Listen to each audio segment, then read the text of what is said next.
beautiful soul. Hope you all are doing great.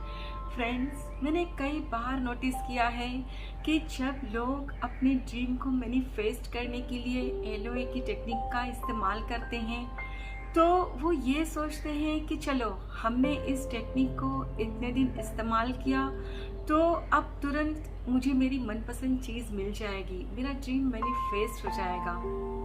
पर friends, ऐसे नहीं होता है। हर वस्तु का, हर चीज़ का एक मुकर्रर वक्त होता है। वो आपके पास आने में उतना वक्त लेती ही है। हाँ, ये बात अलग है कि यूनिवर्स के लिए कुछ भी इम्पॉसिबल नहीं है आपके लिए मैनिफेस्ट करने का, लेकिन फिर भी हर अलग अलग चीज़ अलग अलग वक्त पर ही मैनिफेस्ट हो पाती है।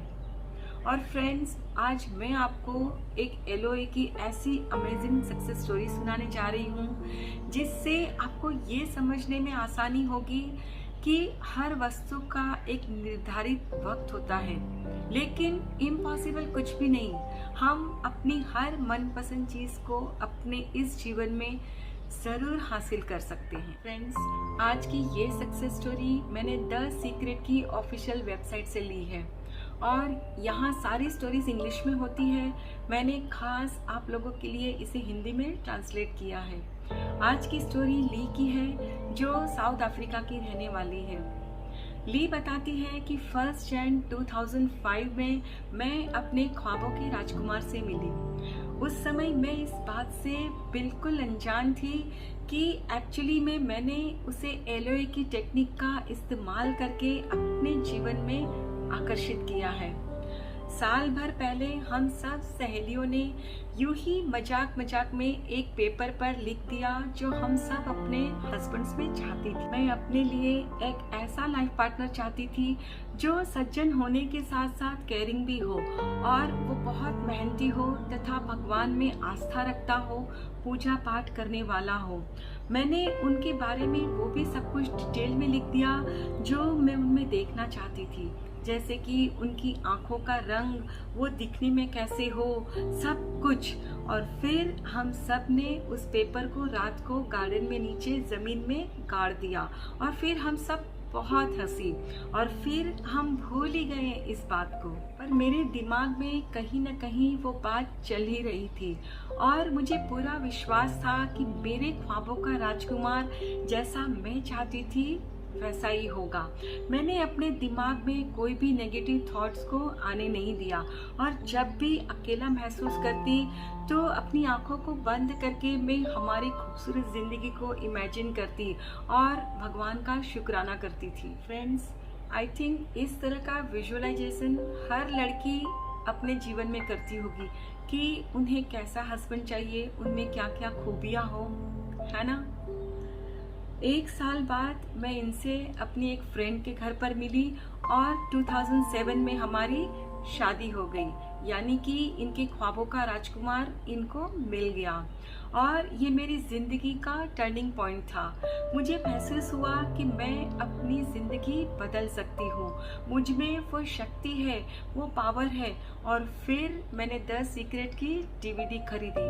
फ्रेंड्स, जब हमारे मन का कुछ होने लगता है तो हमें वो कॉन्फिडेंस बढ़ जाता है, हमें वो आस्था बढ़ जाती है कि हाँ, हमारे अंदर वो शक्ति है, वो पावर है और हम अपनी हर मनपसंद चीज़ को ज़रूर हासिल कर सकते हैं। ली बताती है कि द सीक्रेट की डीवीडी को मैंने बार बार देखा, अपने पूरे परिवार को भी दिखाई और मैं जब भी कार ड्राइव करती हूँ तो इसकी ऑडियो बुक सुनती हूँ और मैं इसमें पूरी तरह डूब चुकी हूँ। मैं अब माँ भी बन चुकी हूँ और अपने बच्चों के साथ बहुत अच्छा समय बिता रही थी।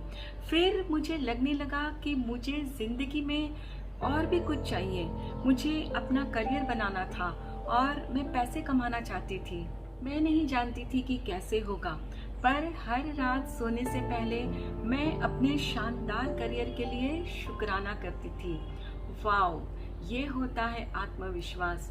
इनको कुछ भी नहीं पता था कि क्या होगा, कैसे होगा, कहाँ काम मिलेगा, लेकिन फिर भी ये कोई डाउट नहीं करती थी और काम मिलने की खुशी के लिए वो भगवान और यूनिवर्स का शुक्राना करती थी, जैसे उन्हें ऑलरेडी काम मिल चुका है। और फ्रेंड्स, मैंने आपसे कहा ना कि जब हमें हमारी मनपसंद चीज़ मिलने लगती है तो हम जान जाते हैं कि हमारे अंदर वो शक्ति है, वो पावर है, और फिर हम एक के बाद एक चीज़ों को मैनिफेस्ट करने लगते हैं। पहले इन्होंने अपने ख्वाबों के राजकुमार को मैनिफेस्ट किया और अब वो अपने जीवन में अपना मनपसंद जॉब अट्रैक्ट करना चाहती हैं। कुछ ही दिनों बाद मुझे एक फ़ोन आया। मैं इन्हें अपनी बहन के थ्रू मिली थी। वो एक रियल इस्टेट में काम करते हैं। वो ये चाहते थे कि ली उनको 3 महीने के लिए उनके काम में हेल्प करे, क्योंकि उनकी पीए ने 3 महीने की मैटरनिटी लीव ली थी। समझ में ही नहीं आ रहा था कि क्या जवाब दूं, और फिर सोचा शायद यही सही रहेगा, और इसी भरोसे के साथ मैंने वो जॉब ले ली और मुझे अच्छा लगने लगा।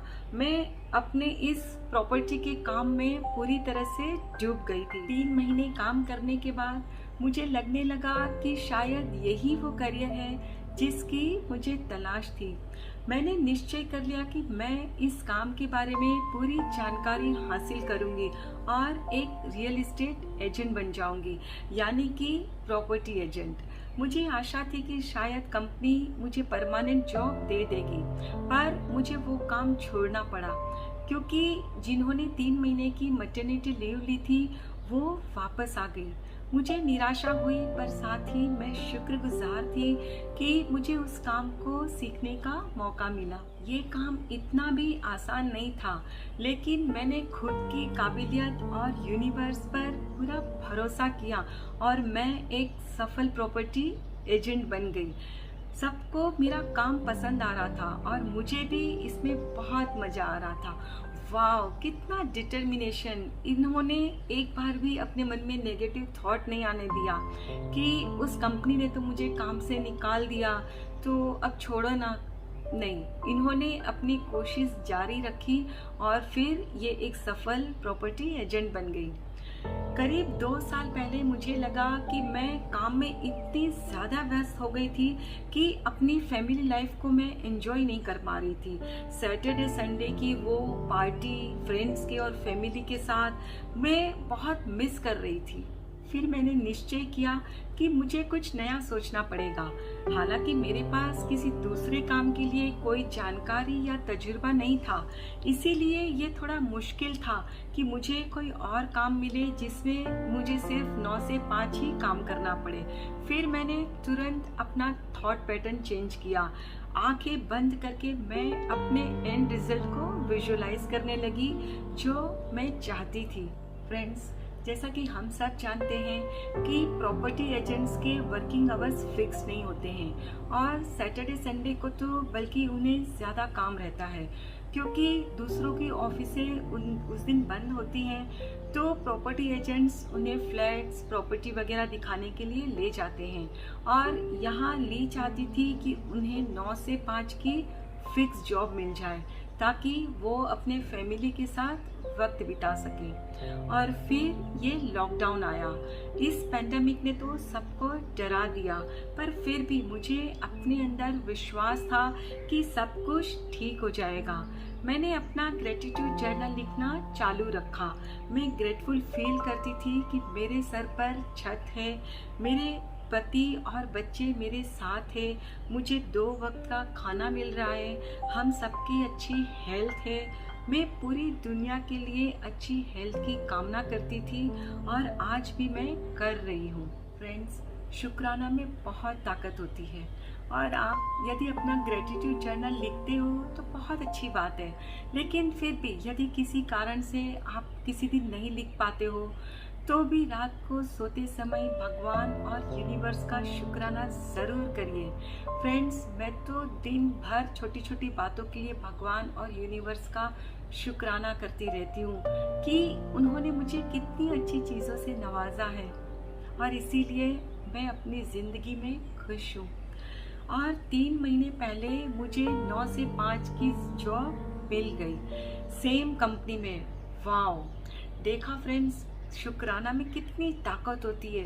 पैंडेमिक में सोचिए कि जिनकी जॉब थी उनकी चली गई थी, और यहाँ इनको इनकी मनपसंद जॉब मिल गई। चमत्कार ही हो गया।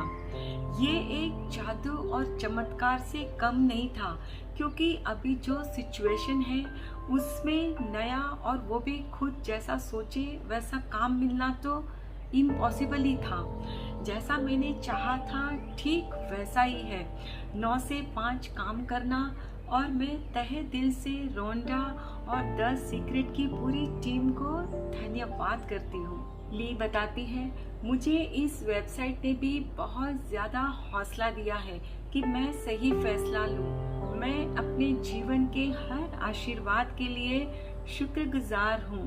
Life is beautiful, just believe it. Wow, amazing.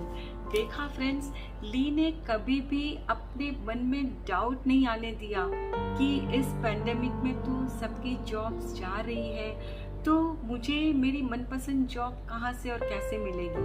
और फिर यूनिवर्स ने ठीक वक्त पर उसे अपनी मनपसंद जॉब दे दी। फ्रेंड्स, आप भी अपनी मनपसंद चीज को पा सकते हो।